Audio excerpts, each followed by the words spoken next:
요셉의 형제들이 그들의 아버지가 죽었음을 보고 말하되 요셉이 혹시 우리를 미워하여 우리가 그에게 행한 모든 악을 다 갚지나 아니할까 하고 요셉에게 말을 전하여 이르되 당신의 아버지가 돌아가시기 전에 명령하여 이르시기를 너희는 이같이 요셉에게 이르라 내 형들이 내게 악을 행하였을지라도 이제 바라건대 그들의 허물과 죄를 용서하라 하셨나니 당신 아버지의 하나님의 종들인 우리 죄를 이제 용서하소서 하매 요셉이 그들이 그에게 하는 말을 들을 때에 울었더라. 그의 형들이 또 친히 와서 요셉의 앞에 엎드려 이르되 우리는 당신의 종들이니이다. 요셉이 그들에게 이르되 두려워하지 마소서 내가 하나님을 대신하리이까. 당신들은 나를 해하려 하였으나 하나님은 그것을 선으로 바꾸사 오늘과 같이 많은 백성의 생명을 구원하게 하시려 하셨나니 당신들은 두려워하지 마소서 내가 당신들과 당신들의 자녀를 기르리이다 하고 그들을 간곡한 말로 위로하였더라.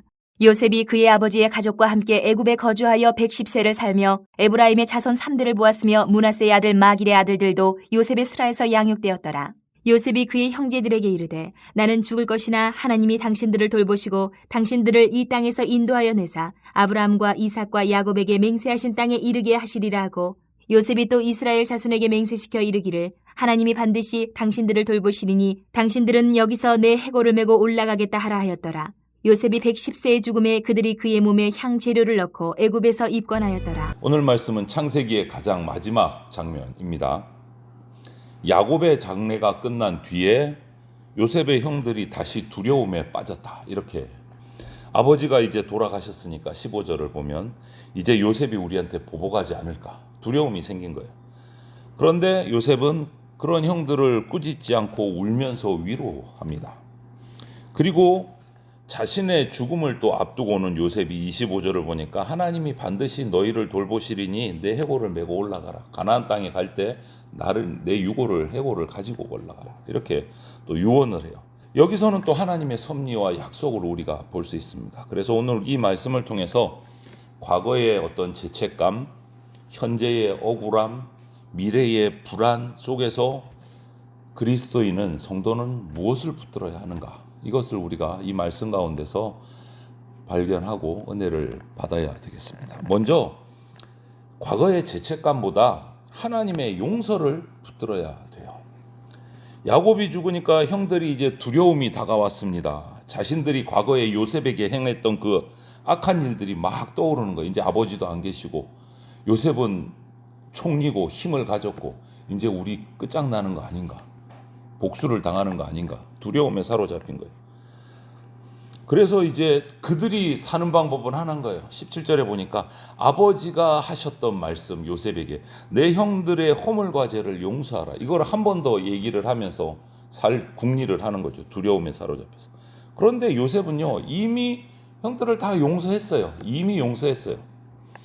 근데 문제는 요셉의 이 용서하는 마음이 중요한 게 아니고 형들 자신들의 그 죄책감이 그들을 사로잡고 그 죄책감이라는 올무에 사로잡혀서 두려움에 떨고 있는 게 문제예요. 용서를 받았는데도 계속 떨고 있는 거예요. 용서를 받았는데. 그래서 요셉은 그 형들의 그런 말을 듣고 울었더라. 오늘 이렇게 돼 있어요. 울었더라. 요셉. 아직도 자신의 용서를 믿지 못하고 두려움에 있는 그 형들을 보면서 안타까움에 울음이 터진 거예요. 사랑하는 성도 여러분, 우리도 그래요. 과거의 내 죄 때문에 나를 스스로 정죄할 때가 많이 있습니다. 하나님이 정말 나를 용서하셨을까? 그런데 십자가의 복음은 확실합니다. 분명해요. 예수 그리스도 안에 있는 자에게는 정죄함이 없다 그랬어요. 예수 그리스도 안에 있는 자에게. 회개한 죄인은요, 종이 아니라 자녀로 받아주신 거예요. 자녀로, 종이 아니라. 그렇기 때문에 우리는 내 죄책감, 내 감정보다는 하나님의 약속을 붙들어야 됩니다. 내 기억보다는, 과거의 기억보다는 십자가의 예수 그리스도 십자가의 보혈을 우리는 붙들어야 돼요. 과거의 그런 허물이 나를 막 끌고 괴롭히도록 그냥 내버려 두지 말고 이미 용서하신 하나님의 그 자비하심 안에서 우리가 살아가야 돼요. 오늘 하루도 마찬가지고. 그리고 현재 하나님은요, 악보다 크신 하나님의 섭리를 우리가 알고 살아가야 돼요. 요셉이 형들에게 말합니다. 두려워하지 마소서, 내가 하나님을 대신하리이까. 19절에 이렇게 얘기를 합니다. 두려워서 이렇게 아버지 유언까지 얘기하면서 막 흔들리고 있는 형들에게 내가 하나님을 대신하리이까. 이 말은 요셉의 정말 깊은 신앙 고백과도 같은 고백이에요. 복수는요, 내가 심판자의 자리에 앉을 때 복수가 나와요. 내가 심판자다. 그러나 요셉은요, 자신이 하나님을 대신할 수 없다. 내가 심판자의 자리에 앉을 수 없다. 이렇게 얘기하는 거예요. 그리고 이어서 뭐라고 말합니까? 20절에 당신들은 나를 해하려 하였으나 하나님은 그것을 선으로 바꾸사 많은 백성의 생명을 구원하게 하셨다라고 고백을 해요. 형들의 행동은 분명히 악입니다. 요셉을 미워했고 팔아넘겼고 그것 때문에 오랜 고난을 당하는 그 진짜 힘든 자리에 동생 요셉을 몰아넣었어요. 악해요. 그런데 하나님은 그 악을 악으로 끝내지 않고 그 길을 통해서 애굽으로 먼저 가게 하시고 고난의 과정을 겪게 하시고 마침내 많은 생명을 구원하는 자리에 서게 하셨어요. 그렇다고 해서 악이 선하다는 것은 아닙니다. 형들의 악은 죄가 정당화되는 게 아니에요. 악은 악이고 죄는 죄입니다. 그런데 여기서 우리가 기억할 것은 하나님의 섭리는 악보다 크다. 우리의 죄, 우리의 실패, 어그러진 어떤 잘못된 마음들, 선택들, 이것들이 하나님의 구원의 역사, 하나님의 섭리를 끊을 수가 없다라는 거예요. 구원 계획을 막을 수가 없다라는 거예요. 우리 삶에도 마찬가지죠. 이해할 수 없는 일들, 억울함, 상처들이 있을 수 있습니다. 그때 우리는 막 이렇게 묻죠. 하나님, 왜 이러죠? 내가 잘못했습니까? 내가 악합니까? 그런데 질문을 바꿔야 돼요. 믿음으로 질문을 바꿔야 돼요. 하나님, 이 일 속에서도 하나님은 어떻게 선을 이루어 가십니까? 모든 것이 합력하여 선을 이루시는 분이 하나님이시기 때문에 이 일들이 어떻게 선이 될까요? 내가 어떻게 생각해야 될까요? 우리는 그렇게 질문해야 돼요. 요셉은 자신이 받은 상처를 부정하지는 않아요. 그런데 그 상처보다 크신 하나님을 바라봅니다. 그 상처에 묶여서 흔들리는 게 아니고 그것을 뛰어넘는 하나님의 섭리를 바라보는 거예요. 그래서 형들의 그 자녀들까지도 내가 돌보겠다라고 선포를 해요.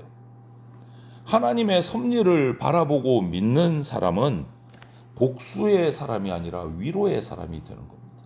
오늘 그래서 위로하였더라 이렇게 기록하고 있어요. 그리고 미래는 이 땅을 바라보는 것보다 하나님의 약속을 바라봐야 돼요. 성도는.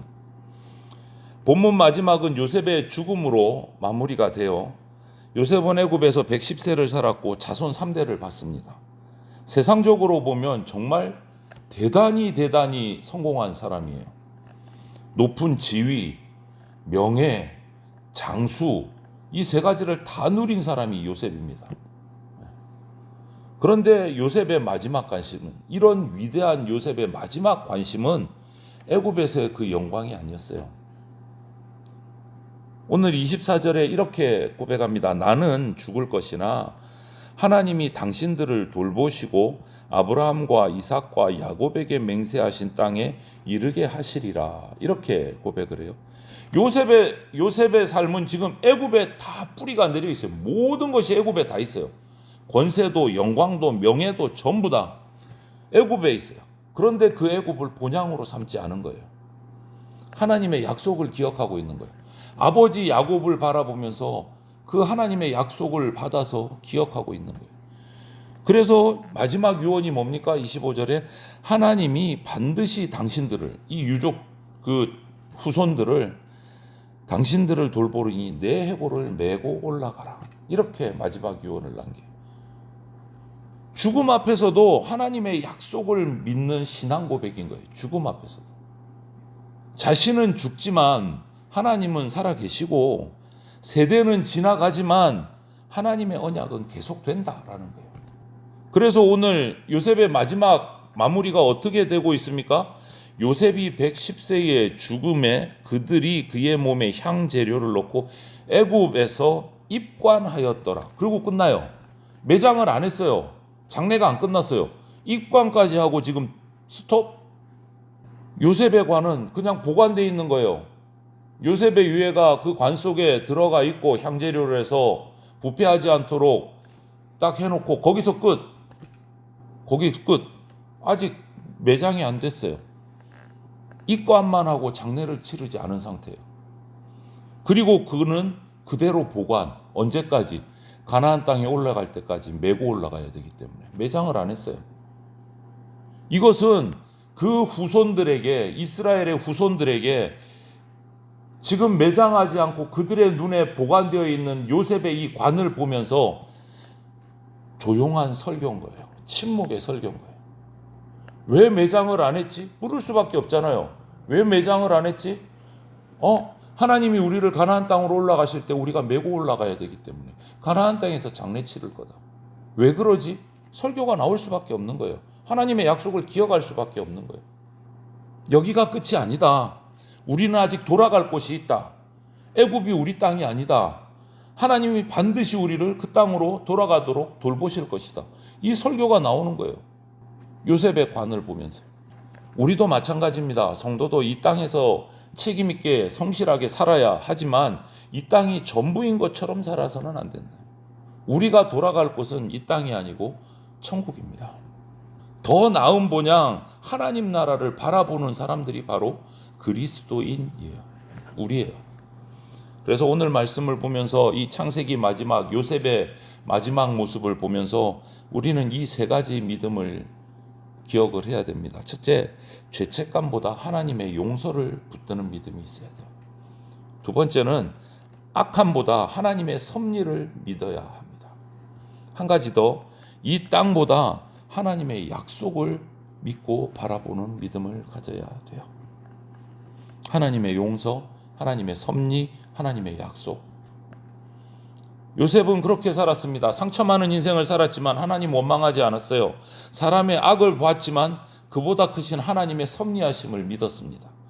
그리고 애굽의 영광 속에 살았지만 약속의 땅을 바라보았어요.